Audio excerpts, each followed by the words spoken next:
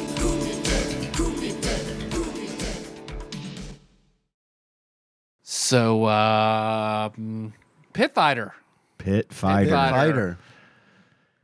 which according to Google, it popped up all over the place, known more collectively as Shit Fighter for the SNES. I get it because it's really bad. There's a good reason for I that. had a weird attachment to not the SNES version, but this game in general growing up, because at the South Side Mr. Gaddy's, they had 2 arcade machines. A 4-person Simpsons arcade machine. Fucking perfect. Great. Loved it. Always great wanted to game. go Love there. it. But when that was taken, your only alternative was Pitfighter, the arcade. Better than the SNES port, but I played a lot of shitty Pitfighter on the arcade game. Who was your because go-to? Ty. Ty, Yeah. because of Tyler. Yep. Yeah. I was that was gonna be my first guess, Yep. but I also wouldn't be surprised if it was the wrestler Buzz. Buzz. Yeah. So I didn't have a chance to do a whole lot of research on this game, but did this happen before Mortal Kombat? Yes, sir. Yes. So this was like the first time a video game I'm talking about the arcade game used like mocap Digitized sprites. stuff. It's an for the early one. fighters. It's not the first not the one, first? but Okay. it is super It's early. very It's early. early tech. Yeah. Because I remember thinking, Jesus, this is amazing. Because NFL Blitz did it, and I don't know Okay. that that's the first one, but I think that came out before Pitfighter. It's close. Right. Okay. Well, I just remember thinking, oh my God, this is so cool. And then I played the game and it sucked. I never liked Pitfighter. So you didn't like the arcade game?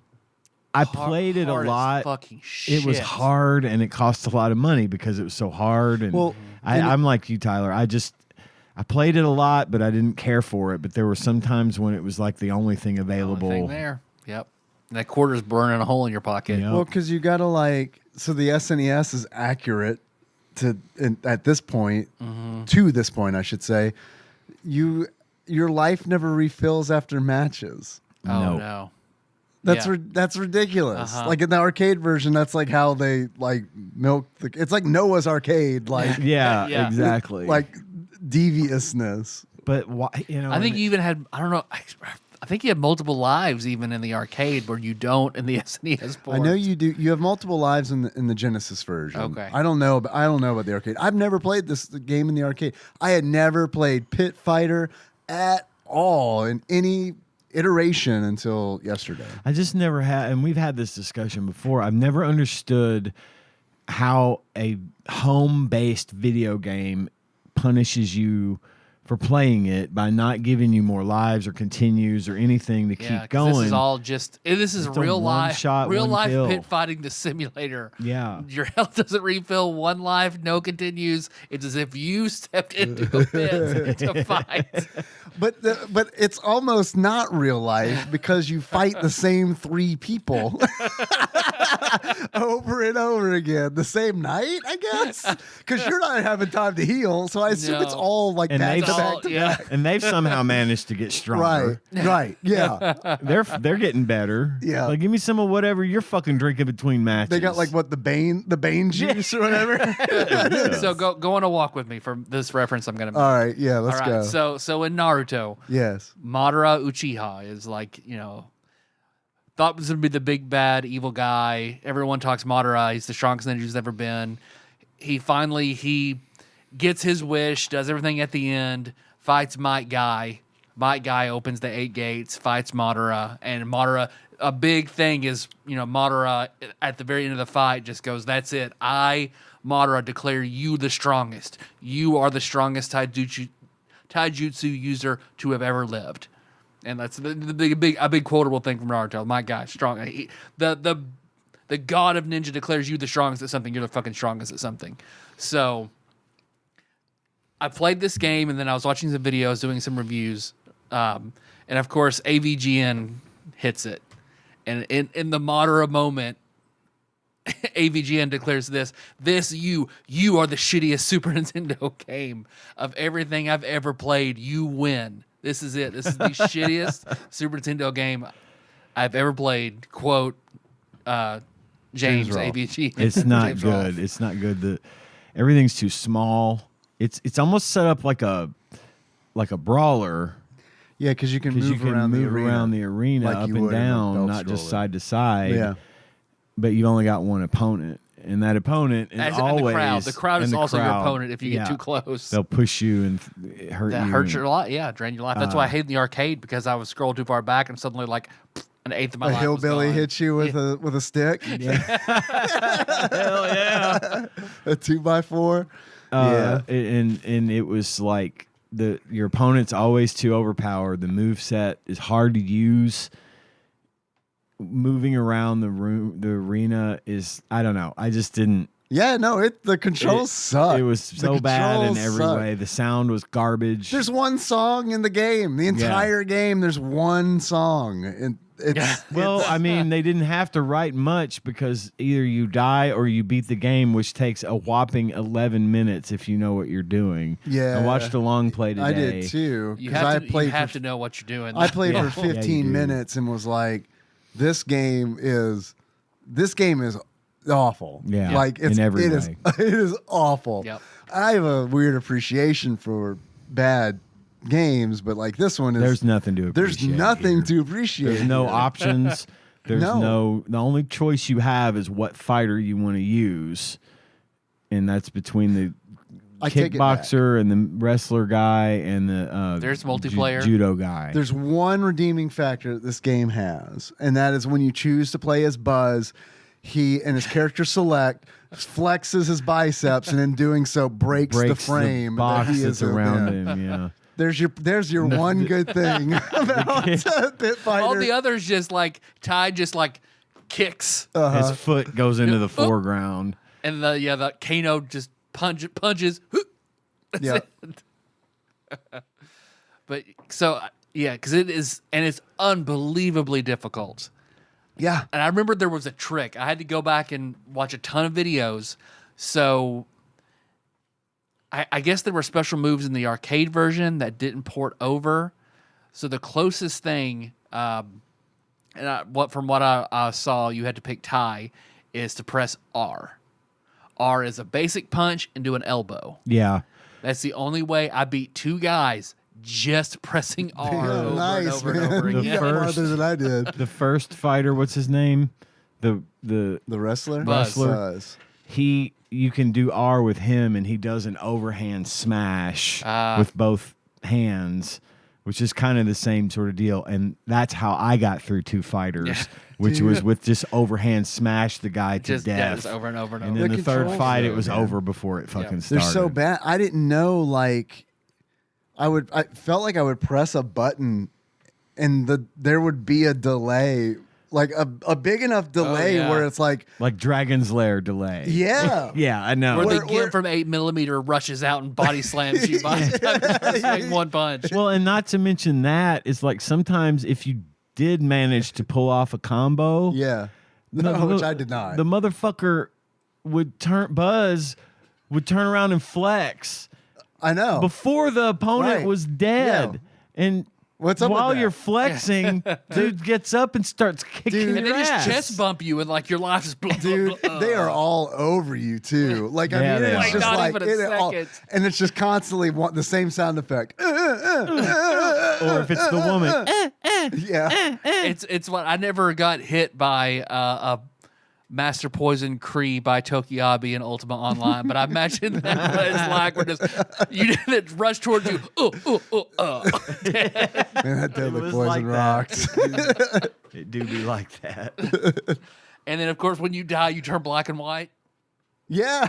You just go grayscale. Every second, Arcade and SNES port. That's like the thing. When you die, you go black and white. every third match is a grudge match where you face yourself. Yeah. And in the long play I was watching, like when you go down, you like twitch like you're having a convulsion. Yeah. Because it's trying to tell you to move the thing to Dude's get doing up. the fucking worm. And in the long play, when the guy would beat his doppelganger or whatever, it would just lay there and fucking have a seizure. It was like, God, this is awful. Yeah. This is horrible to watch. Make Yeah. it end his pain. Yeah, the extra blood and bones in Mortal Kombat is somehow less disturbing Yeah, than watching exactly. the dude twitch on the ground. So this, and I've got the inverse of the dead horse, in that I felt like the pixels were too small. In Everything this. was so small. It's like the size and scope of it is like having a fighting game in a basketball game. Yeah. Because it's like you're watching Yeah. a full court press brawler. You're absolutely right. Everything was so tiny. When I fired it up, I'm like, because I do remember Pitfighter being big. Yeah, because you're right. It's almost.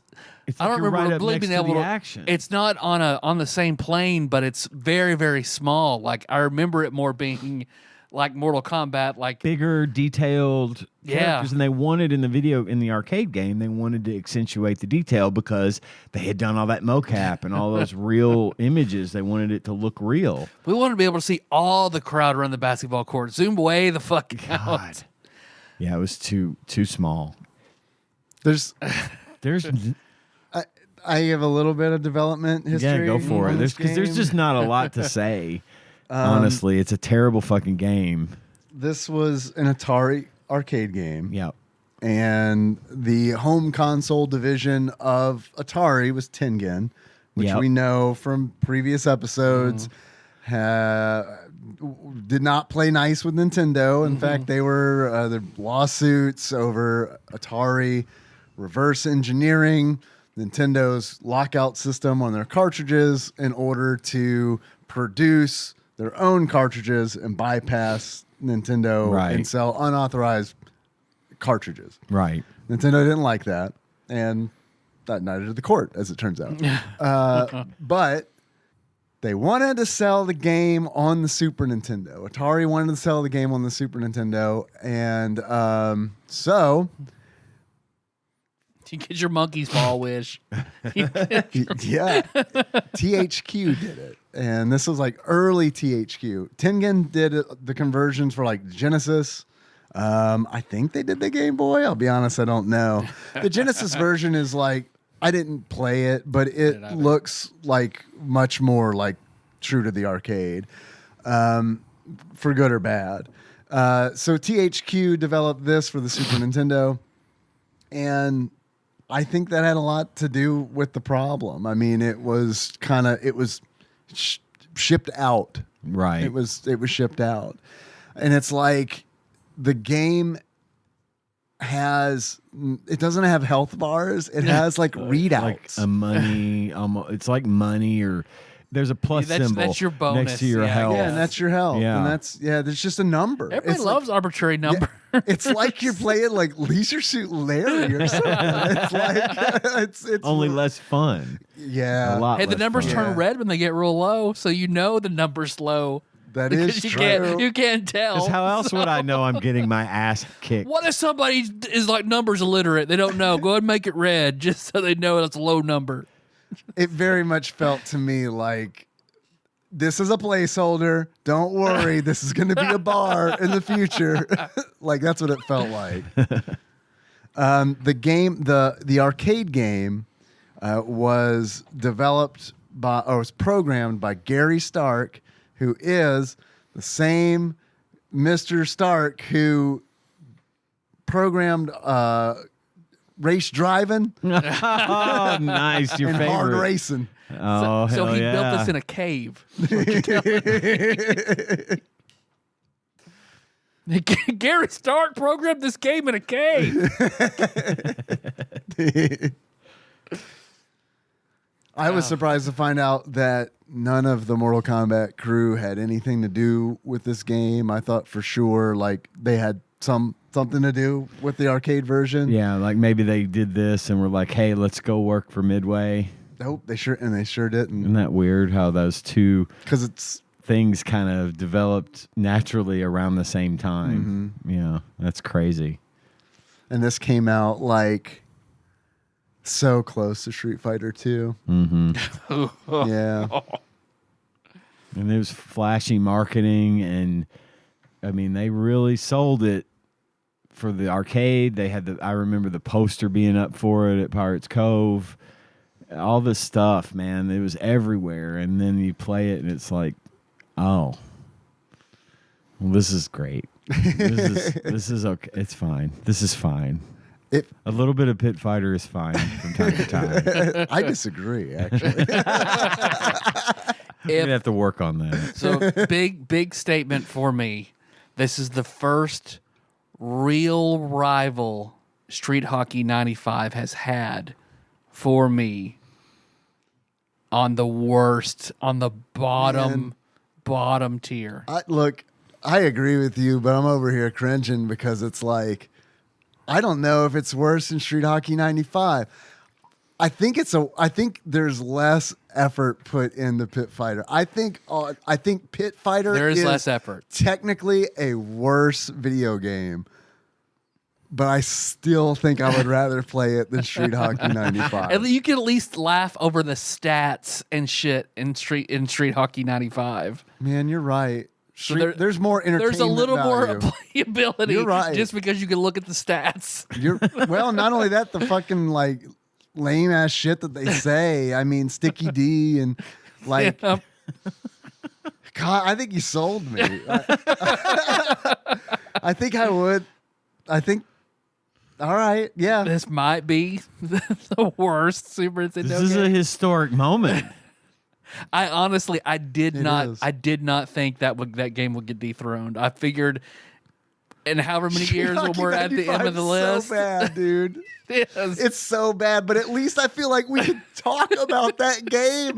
This Pitfighter is like, I don't know, man. You fucking like, you like fucking push buttons and punching happens, and you lose. And you're probably going to lose, and you got to Game start all over. flashes. Hey, what happens when you beat the game? Don't worry, game over flashes. It's the same as if It's you the same lose. thing. No, first it flashes new champion for like 40 seconds, and then game over. But wait a minute. Thanks for playing. This is important. I might be doubling back on what I just said. Maybe Street Hockey 95 is not dethroned because in Street Hockey 95, when you win a game, you're not put on a pallet on a forklift and lifted up 3 inches.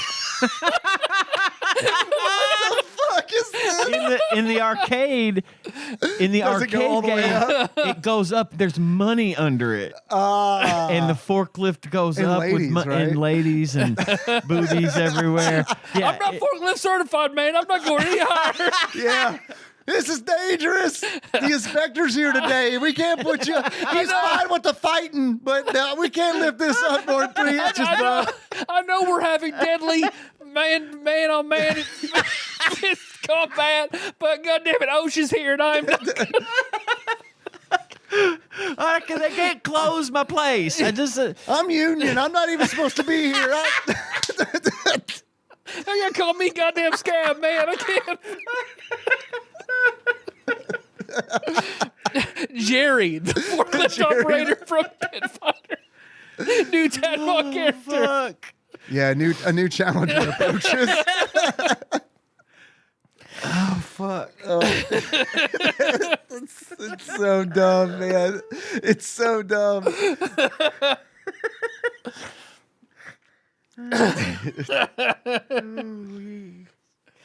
So we've got Ooh, the that tickled my funny we got the bone. forklift, and we got Buzz breaking out of his frame as Well, and the pros. forklift is only good because it's so laughably bad. Yeah. It's so there's no point. There's no point to this forklift. And I'm like, well, maybe it goes up higher if you do better. It does. And then I watched the It long does. play where the dude beats it in 11 goes minutes, and up it's a like beep. it goes up a little bit more. A little. It's like 2 pixels more. I It's kept so waiting for it to Jerry, go do a up 'cause I little bit remember- more. Jerry, he's hitting 11 minutes. Fine, you get there. Okay, there. That's the best I can do. From there, from there to there. I will there. lose my certification. The truck is here. We gotta unload it. Get off. Ty, get off the pallet. We gotta load these chickens. Ty actually works there.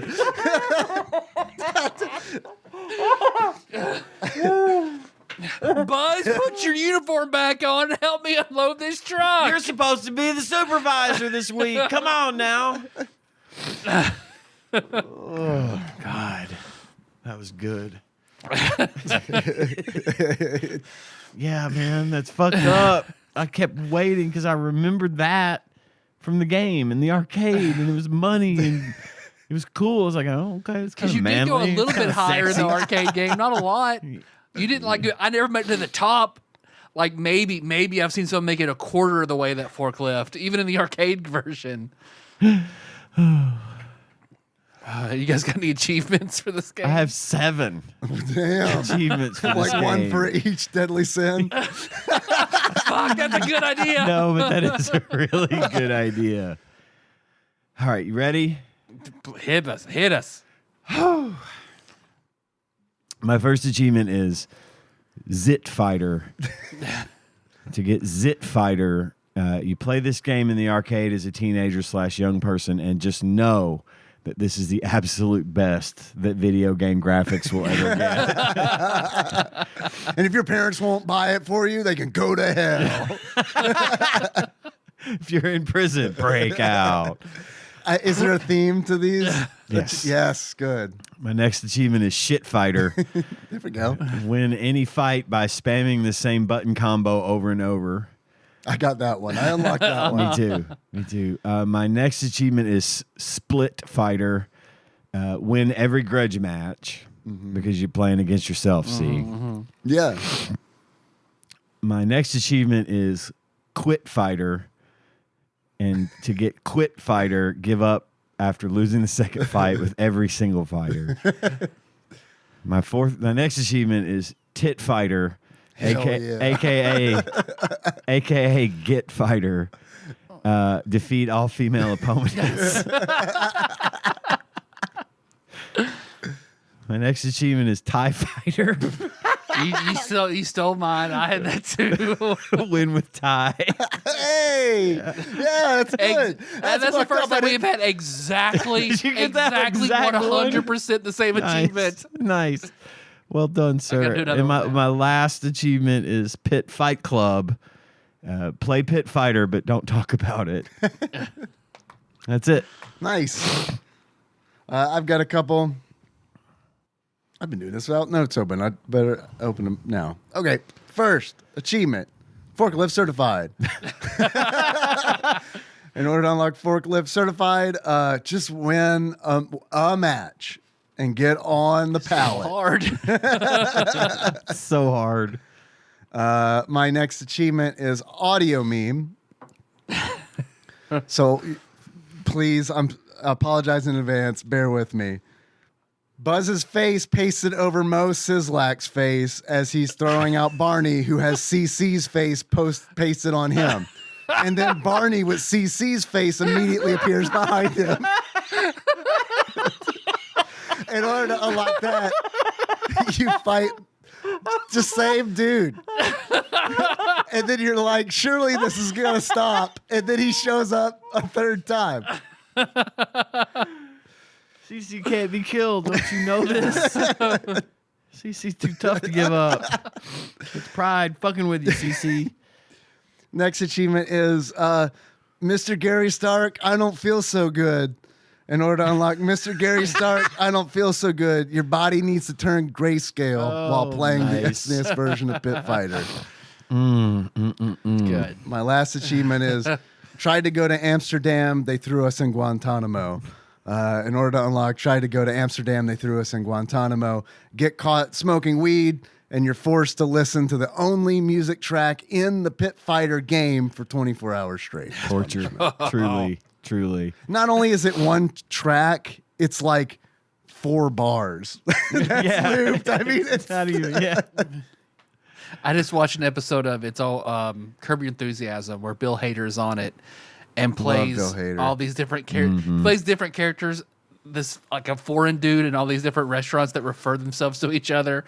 Igor, Timur, and Larry, and goes to each one like, what is this some kind of kickback? Why are you? And they're all bad, but refer to themselves. It's really fucking good. Man, you bring up Bill Hader reminds me. I've been on this Jiminy Glick kick where it's just I just watch Jiminy Glick clips on YouTube, and the one with Bill Hader is so fucking good. It's so good. I have to check that out. 'Cause I didn't know there was one.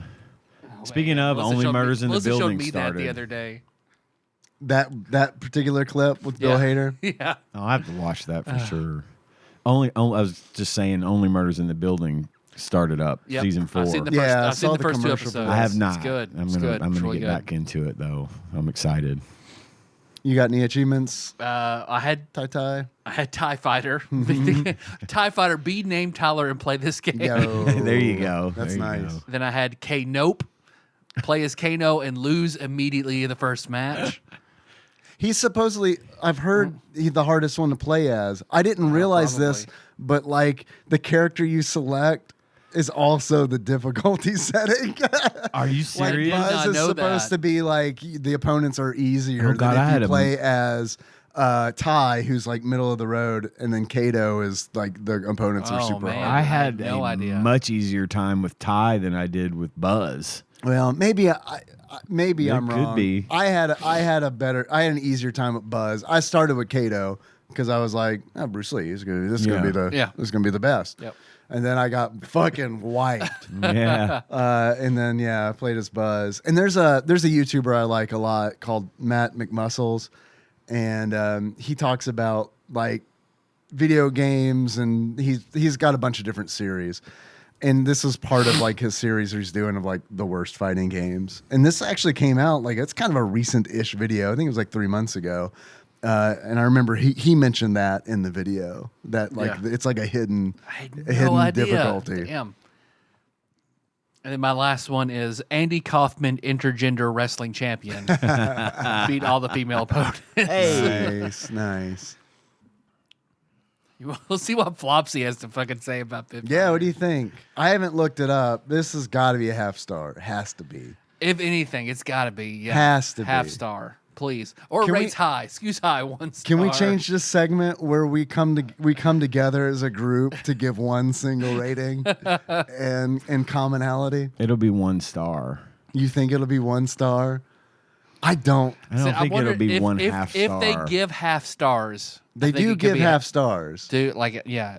Like they've given like 3.5, and Yeah. but I don't know. If Well, I wonder if they would it just give starts half. at I wonder 1. if the minimum threshold can be half. I don't know. We've not yet run into one, but today might be the day, fellas. I mean, hell, Street Hockey 95 was dethroned. What? Anything could happen. Was Flopsy around for Street Hockey 95?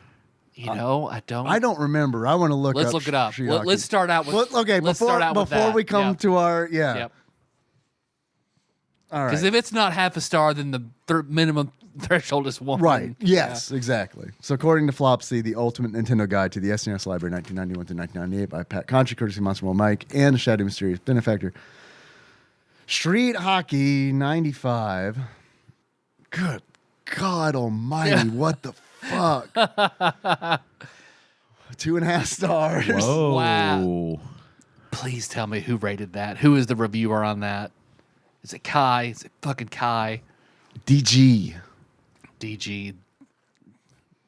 Fuck you. So that doesn't help. I don't Yeah. know. I don't know if the minimum is 1 or 2.5 stars. Look, if they give Street Hockey 95 2.5 stars. Pit Fighter's at least a 1.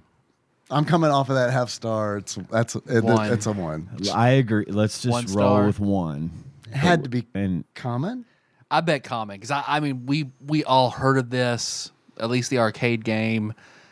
It's pretty early. It was probably cheaper to produce because it was. Well, actually, no. I take it back because it was THQ. They didn't do a lockout workaround on the SNES, just the NES. I still bet common. I could get behind common. I mean, everyone's heard of Pit Fighter. Yeah. I mean, that's if you played video games in the early 90s, you heard of Pit Fighter. Yeah. Even if you didn't play it. Right. Okay. 1 star and common. We're all in We're in agreement. Yep. All right. Yep. So I like it is this- written. I like this teamwork. Yeah, I like it too. It's nice. It's just going to take me a little bit longer to look them up because I don't want to. I want to be part of this, so I don't want to accidentally see it ahead of time. That's absolutely fine. We usually need something to fill the moments with anyway. Pink Goes to Hollywood is a game that we haven't played yet. Hell yeah. Is that a movie?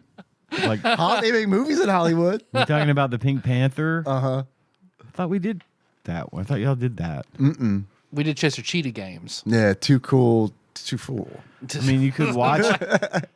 We could watch Fool it. man can't be fooled again. You'd have to watch the Pink Panther, one of the Pink Panther movies. We could watch the Steve Martin one. Boys, True. Oh God.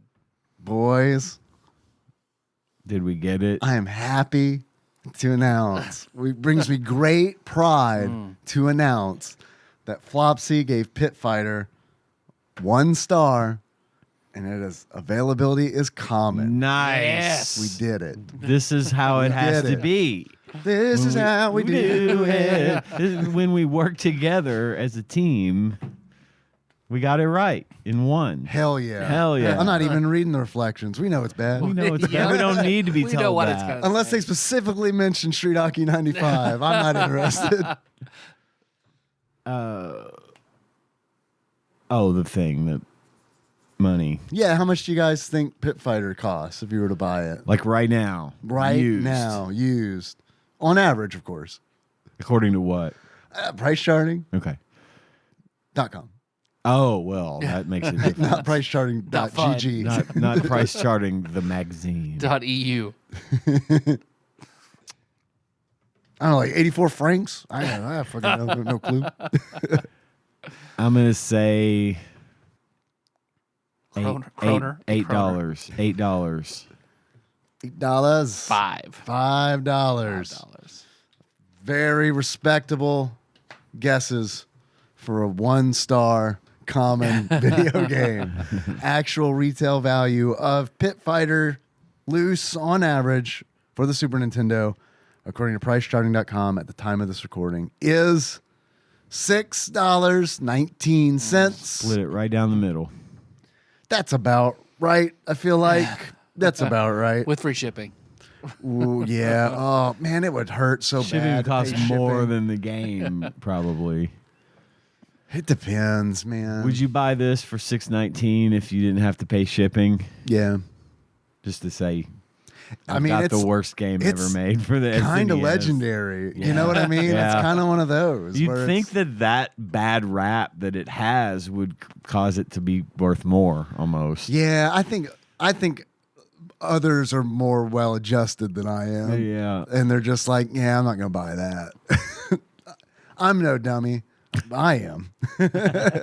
I would buy it for $6.19 in a shop. Maybe I'll go check out Game Galaxy and see if they have it for $6.19. I bet it'll be more expensive than $6.19 at Game Galaxy. Maybe not. I Dude, don't know. We I'll played s- this game. It's just like the arcade game. It's the same graphic. I mean, it's just literal direct I port. love the idea of a used video game salesman who is like just hard about it and like just is pitching all the games. Slaps cartridge. Yeah. You know how many pixels you can fit in this bad boy? He has no social boundaries. I'll say this about Infinite Collectibles. I know back in the day like a long time ago when we would go, their games were like crazy, like expensive.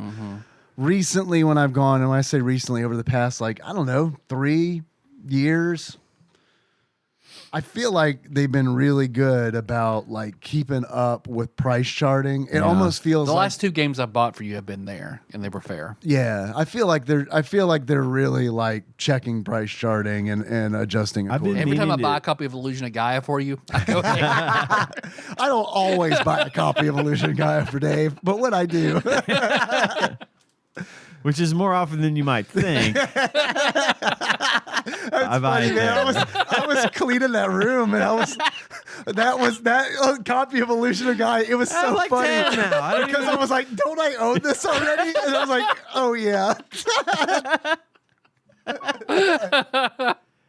I've been meaning to go by there and see like what if they have any Overwatch Funkos that I can't find anywhere else. They've got some cool figurines there. I have to They go some in there and anime look. stuff, a lot of Dragon Ball stuff. Trying to fill out my Overwatch. I got like 2/3 of the Overwatch pops now. I just got to get. Damn, that's good. Got a lot, and I got good prices on Mercari.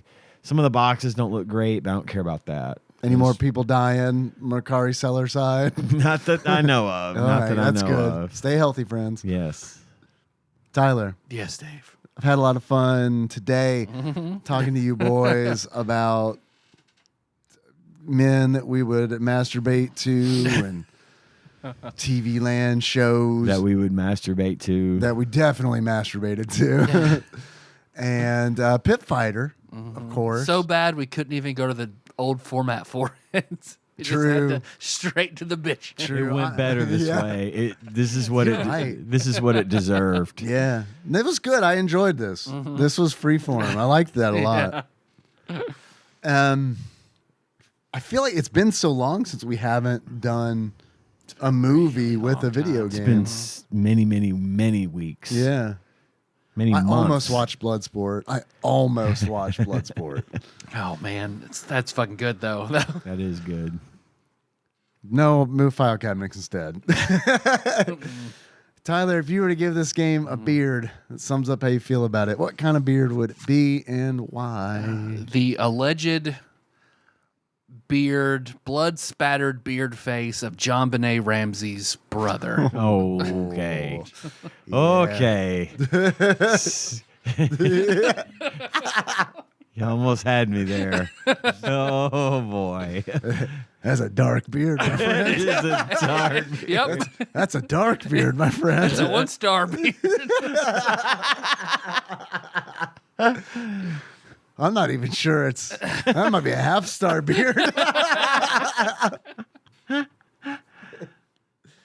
Tyler, Yes, Dave. if you were to give this game a pair of glasses, sums up how you feel about it, what kind of glasses would it be? I would give it the empty, scraped out Its face. eye Its hole eyes right now.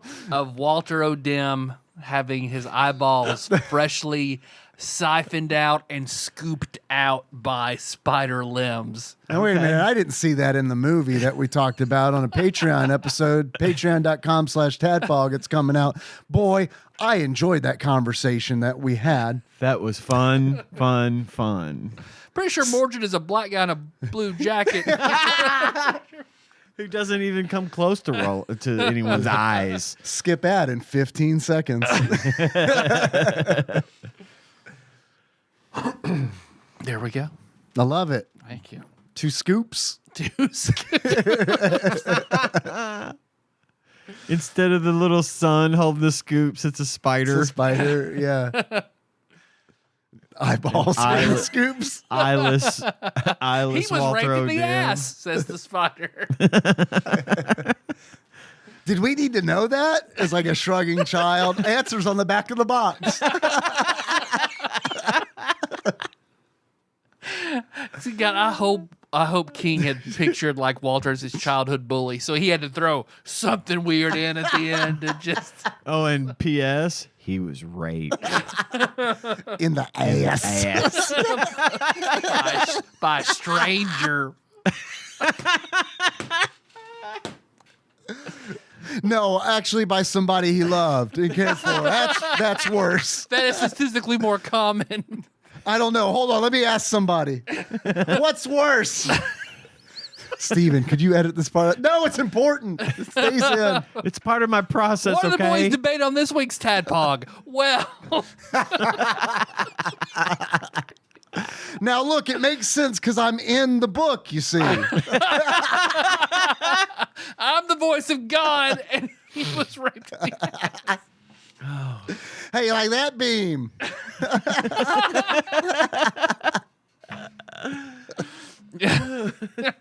I give him the old eagle to lion. Bear All right. is based on Smokey the Bear from them commercials you used to like as a kid. Oh, man. The lion is based on ass rape. You know, from Lion, the Witch, and the Wardrobe. Ass rape. You mean ass? No. Ass rape. Steven, what I that was said. Lion, Witch, and the Wardrobe.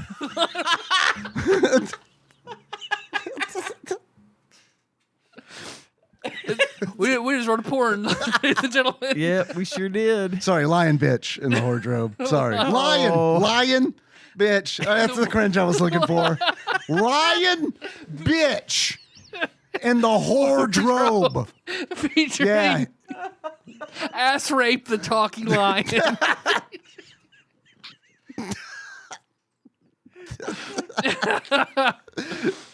Man, this episode feels like classic TADPOG. Yeah, that's about as close as it gets.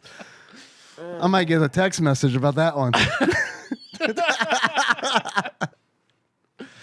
Oh, shit. Okay. Well, we're doing Page Master next week. Hell yeah. Sequel to Lion, Bitch, in the Wardrobe. Thanks for listening, everybody. You can find the show on iTunes, Spotify, not SoundCloud, not Stitcher, YouTube, all over the goddamn place.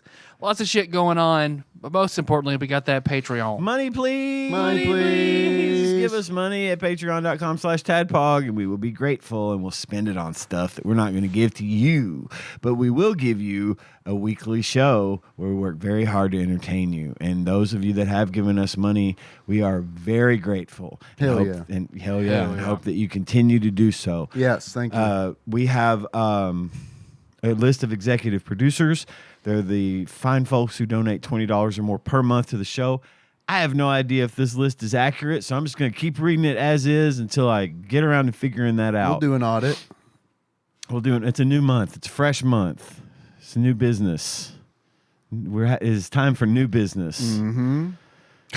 Do some auditing. But the executive producers, as far as I know, are Cubicle Monkey, Gamebug Prime, Nathan Eaton, Pinball Airplane Archmage, Chris Edler. Sorry you couldn't be on this episode. Derek Pope. It's hard for me to do the list after I've been laughing really, really hard for some reason because my cheeks are all swollen up from Yeah, laughing. that's a good feeling, man. I know what you mean. Yeah, I feel it. I feel it under my eyes. It's like I got some chaw in there. yeah. Chewing on it. Yeah. Your daddy's chaw. Derek Pope That's sandwich. Doc Hollywood. Cthusiast Jeff Miners, congratulations on your marriage. Drink Smith Joey Webster, Sandwich Pope Phil Hawkins. Thanks for the idea for the blind draft. That was fun.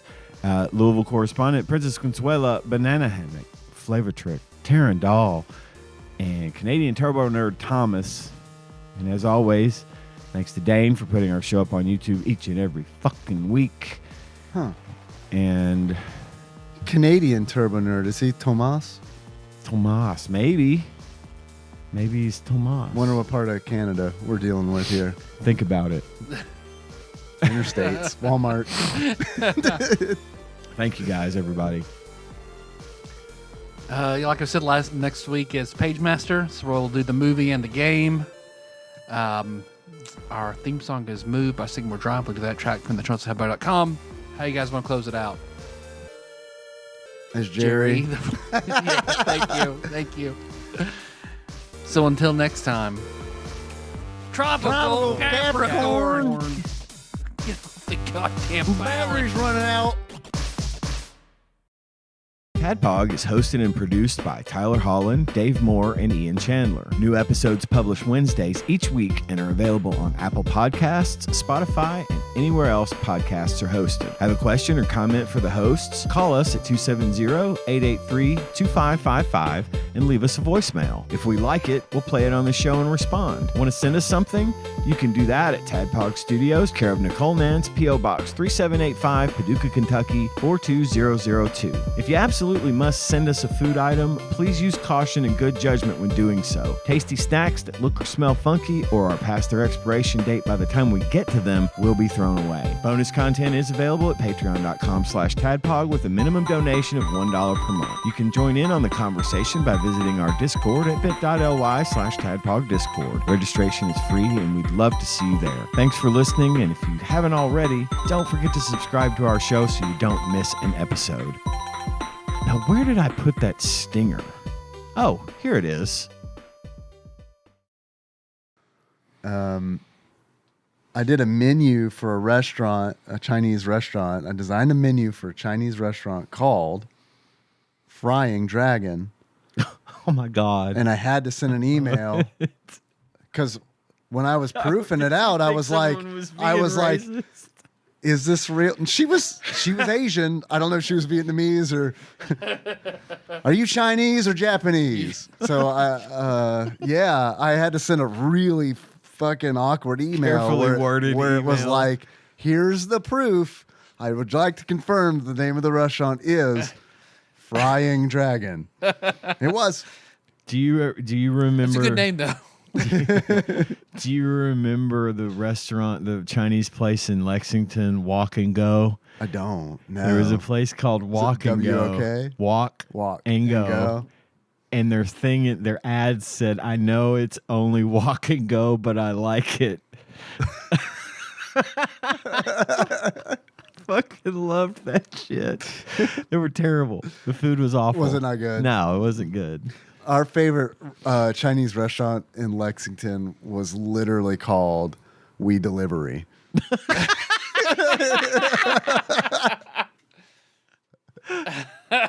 It gets it out there. It lets you know the most important thing. Yeah, man, and we loved it. It was good. And they did delivery.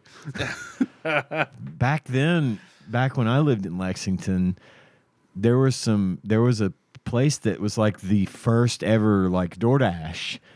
Like you could call this dude and he would go and get stuff and then you would pay him for it when he brought it to you. And I always thought, man, he was ahead of his time. That's a great idea. Yeah, this was in the fucking early 90s that he was doing that. Listening to Hootie and the Blowfish in his car. I only want to be with you. CDs skipping. They'll know your name one day, Edward DoorDash. Oh, shit. We're rolling when you're ready, my man.